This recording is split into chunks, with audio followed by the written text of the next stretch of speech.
Hello, and welcome to Real Talk. I'm Denise Eaddy-Richardson, and this is my co-host, Eklund Anderson. Hello there. As you know, here on Real Talk, we focus on family, health, community, restoration, and church, giving real solutions from the Word for very real problems. What a special treat we have with us today. We have Nyambe Nichole. While many people want to change the world, Nyambe Nichole is committed to being the change in the world.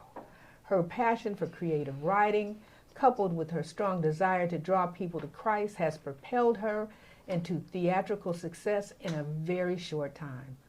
Often referred to as, get this, a threat to Satan's kingdom with a pen, her work not only highlights the elephants in the room people often suppress, but offers them healing from the inside out.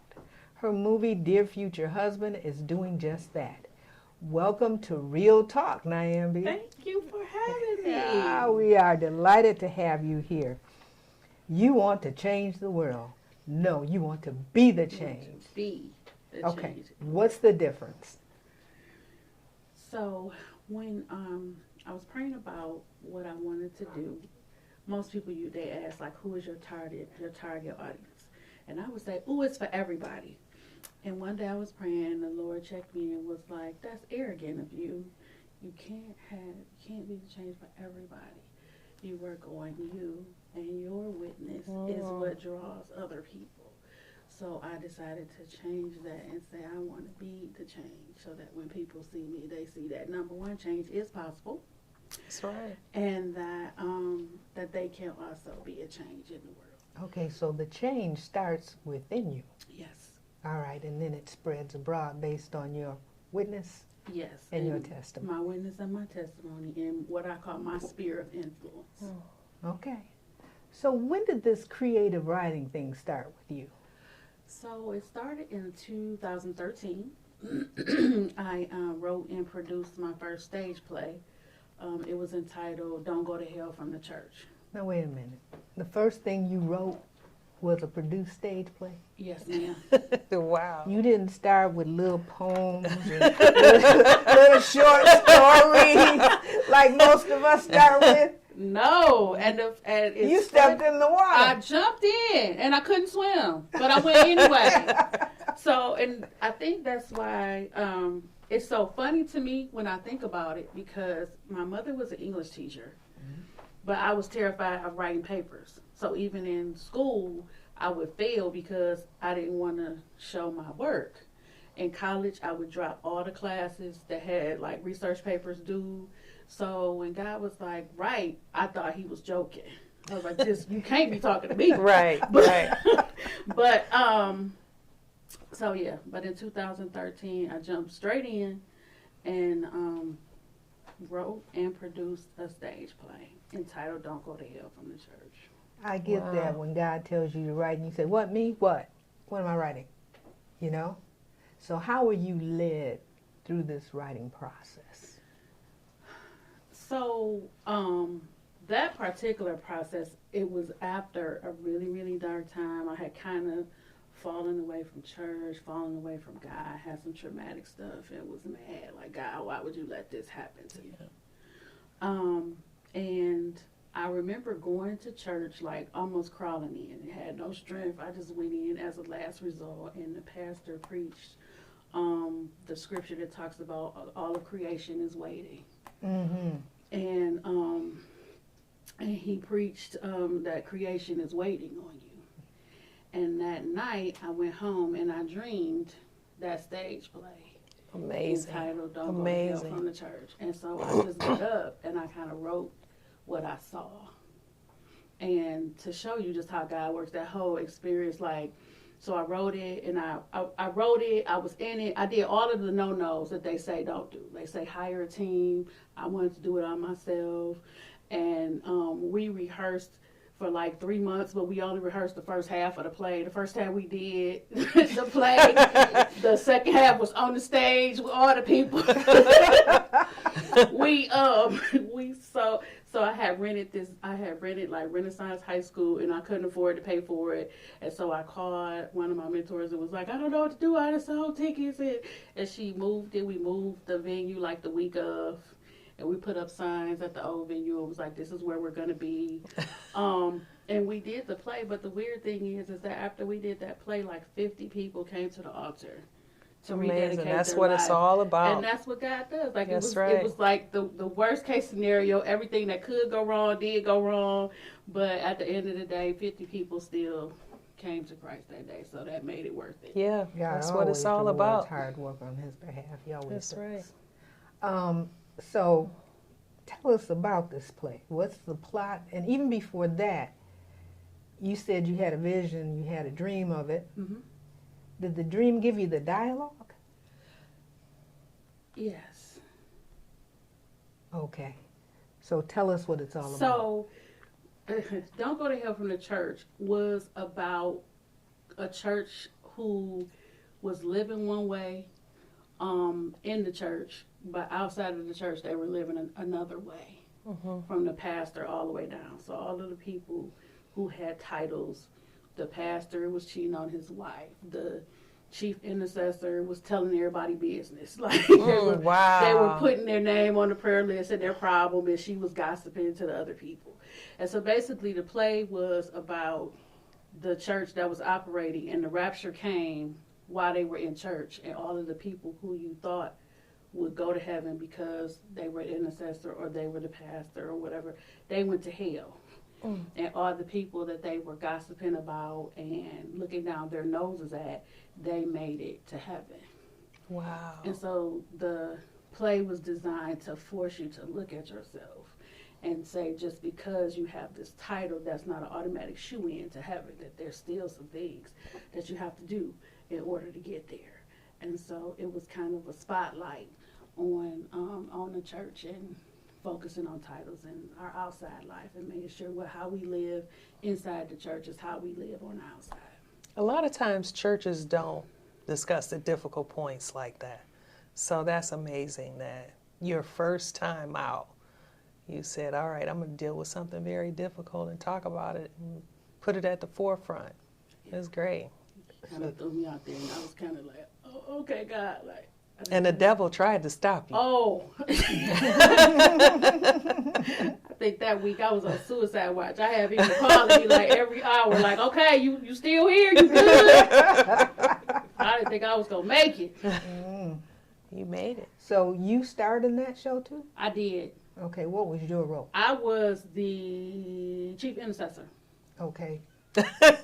So you run around gossiping. I was gossiping. Sister Patty was calling me about her daughter that was on crack, and I was telling them I just seen her daughter coming out the crack house. Child, she want us on the prayer list. We ain't praying for that. Oh, even denying people from the prayer We ain't list. praying for that. Jesus ain't in that. Okay. Yeah, that was, All right, so too holy to do the work. Too holy to do the work. That's a whole nother story right there.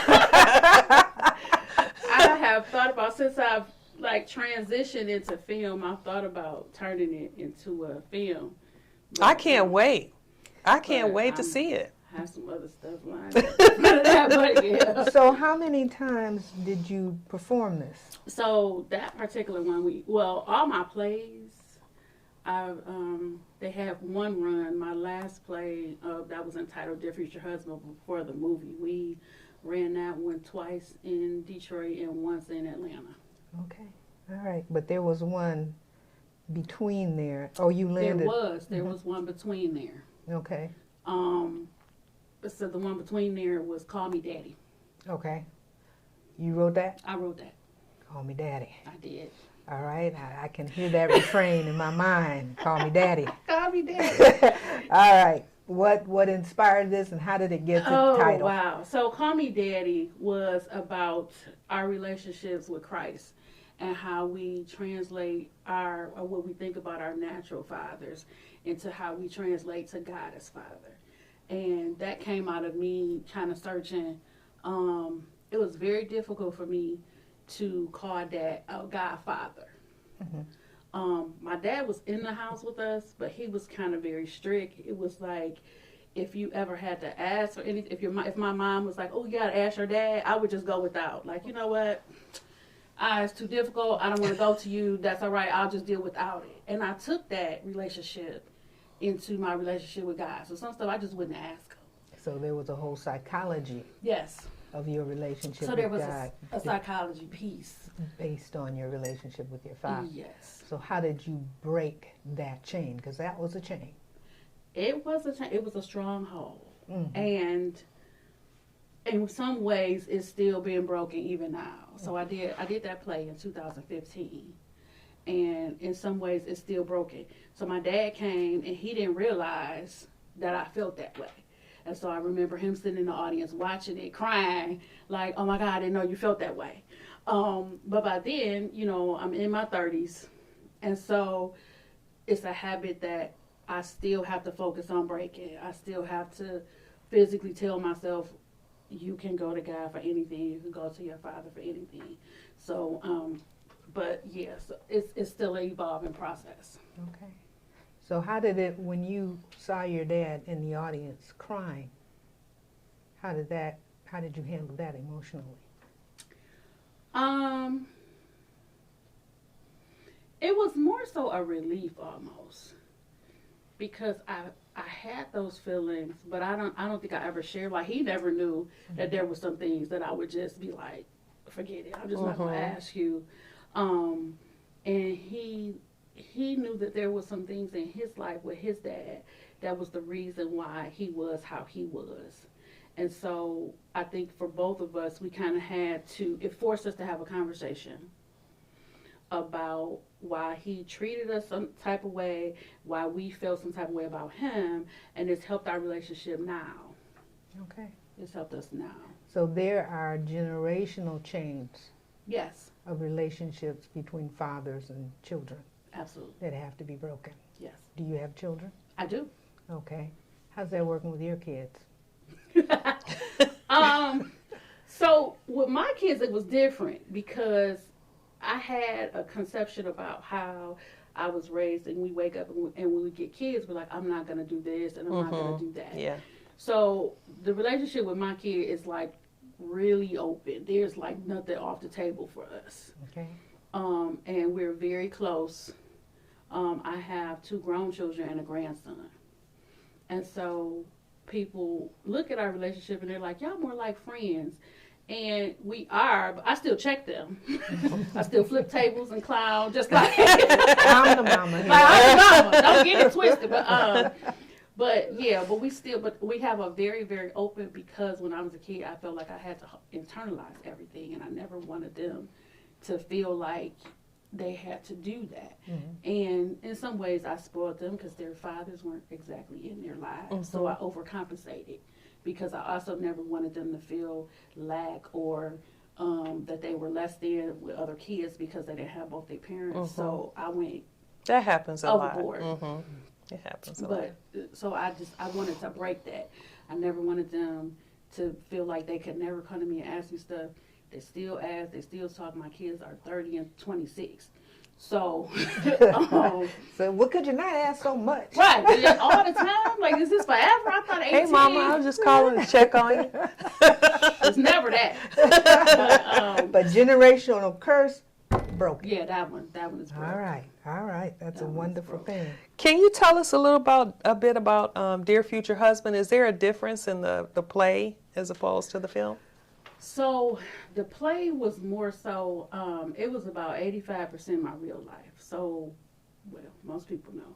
By the time I was 35, I had been married and divorced 3 times. Mm-hmm. And I really believed that God didn't have anybody for me, that I had used up all my chances, that it just wasn't for me. I got a job in Texas. I moved in 2016. Mm-hmm. And I said the prayer that a lot of people pray, and they go, God, it's just going to be me and you.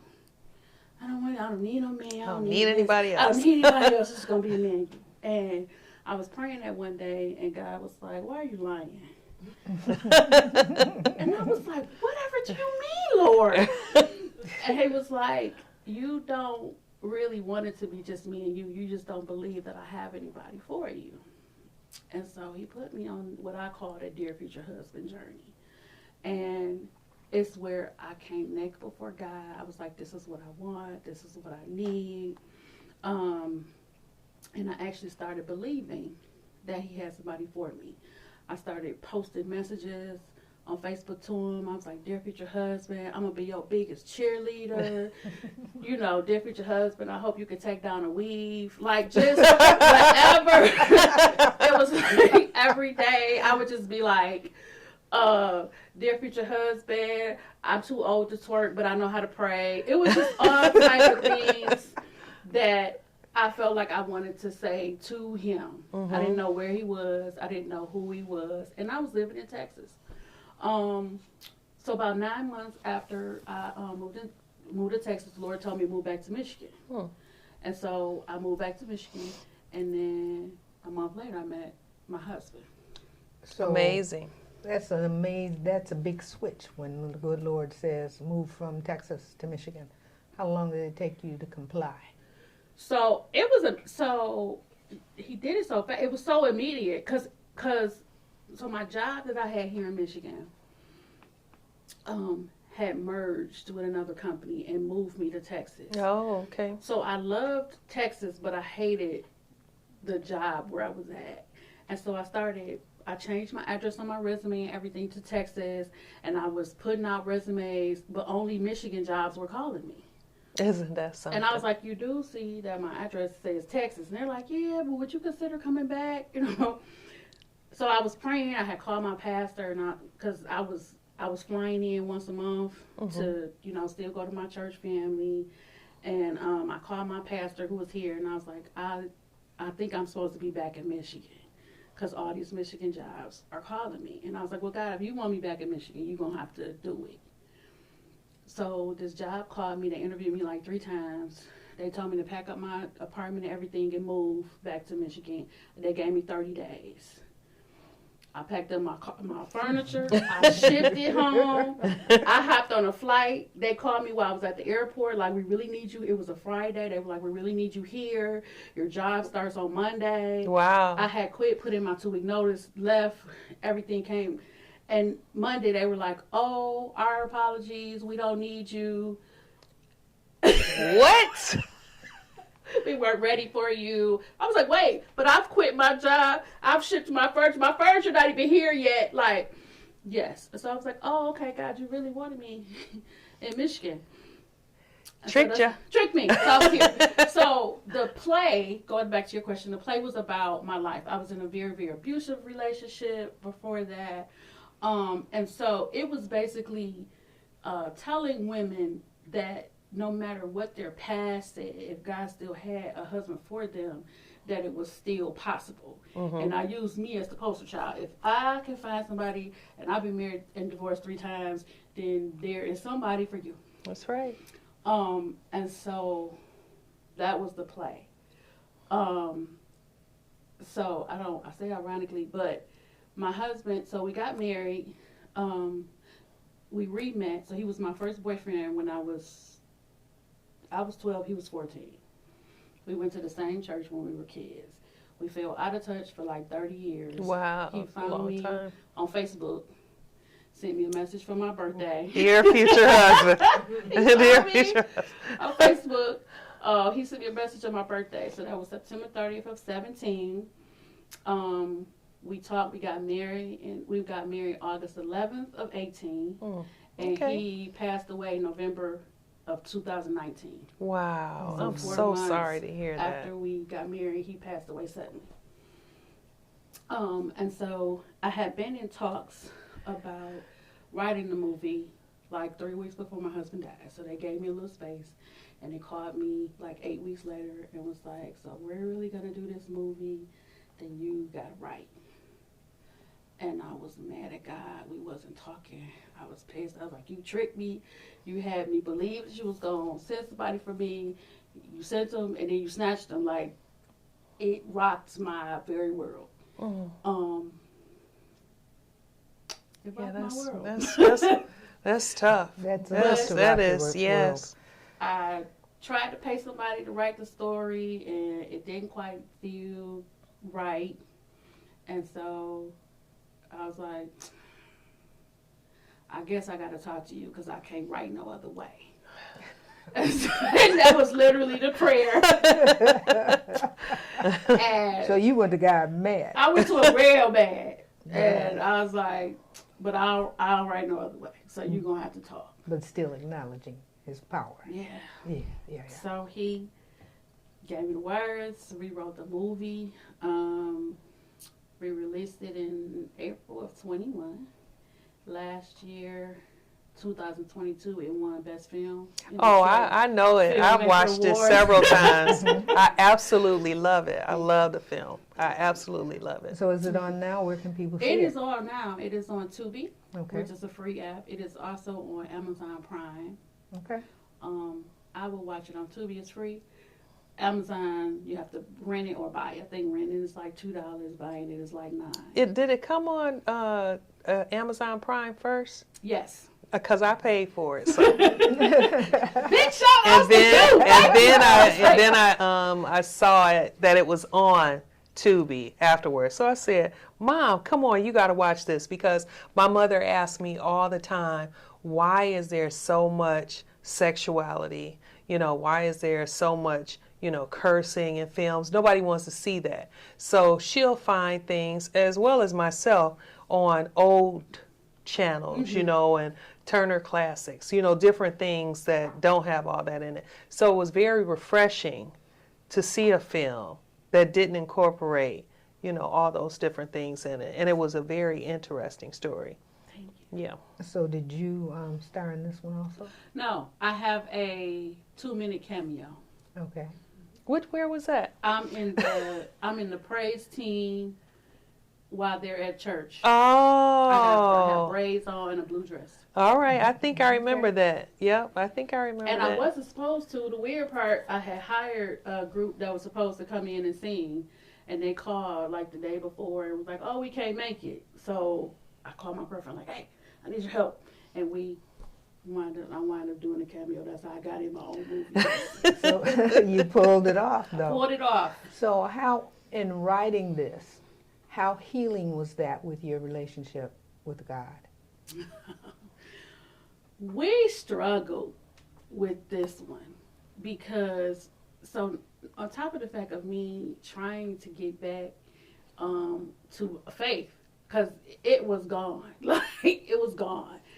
The other part of it was the movie is called Dear Future Husband. So now I have to write and encourage people when I lost mine. And I didn't know whether I had it. I didn't know whether I had it in me to do. And so I would pray, but it wasn't the type of, oh, Heavenly Father. It was really like, okay, so what do you got to say today? Like, it wasn't. Right. But the more, I'm so glad that God gives us grace. And Yes. my bishop says all the time that God can handle our emotions. That was the most freeing Well, thing. he made them. That was the most freeing thing because I was scared to, like, I was so angry. Some days I still have to, like, but I was so angry. I was such in a dark place. And I was this shell. I would come to church and be a shell. And my bishop came up to me and he was like, all he said was, you know, God can handle your emotions, right?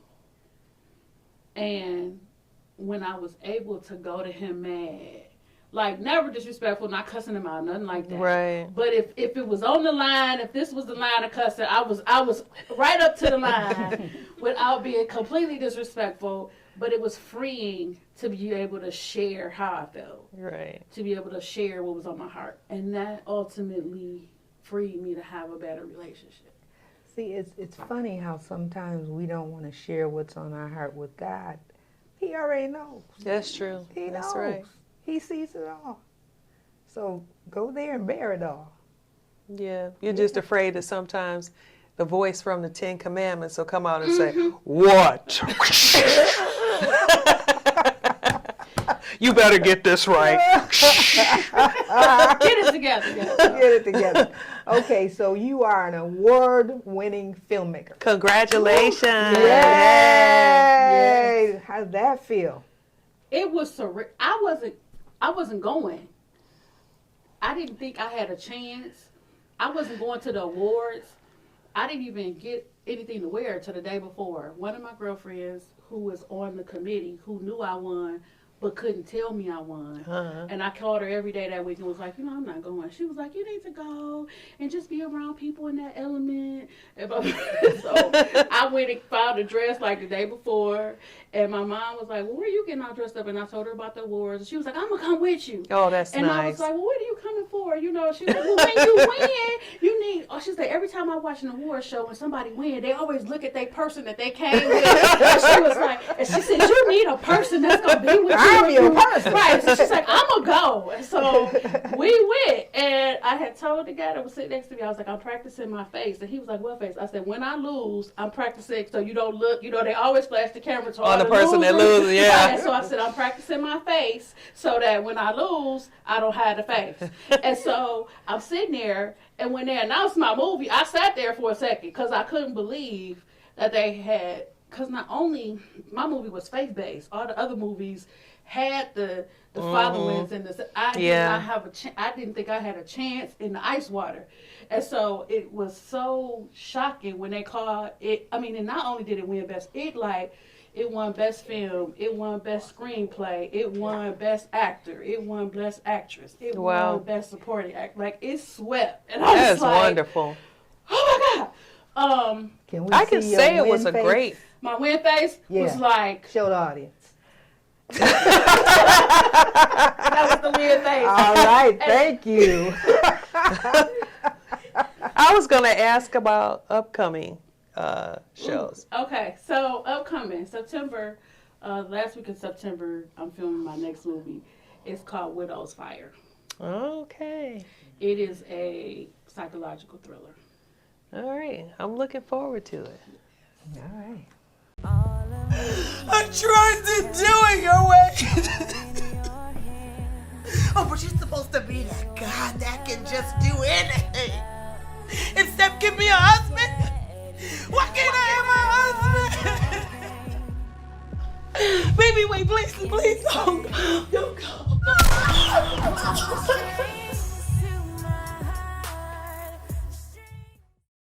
We have really enjoyed our time together. Haven't Yes. laughed like that in a while. Remember, earth has no sorrow that heaven cannot heal. We'll see you next week. God bless. If you would like to help support this broadcast or become a sponsor, visit realtalktoday.com. Remember to join our Facebook page and follow us on Instagram. And subscribe to our YouTube channel. We would love to hear your thoughts of our show, so we look forward to hearing from you. If you're in the Ypsilanti, Michigan area and would like to be a part of our show, visit realtalktoday.com to find out how. Until next time, keep it real.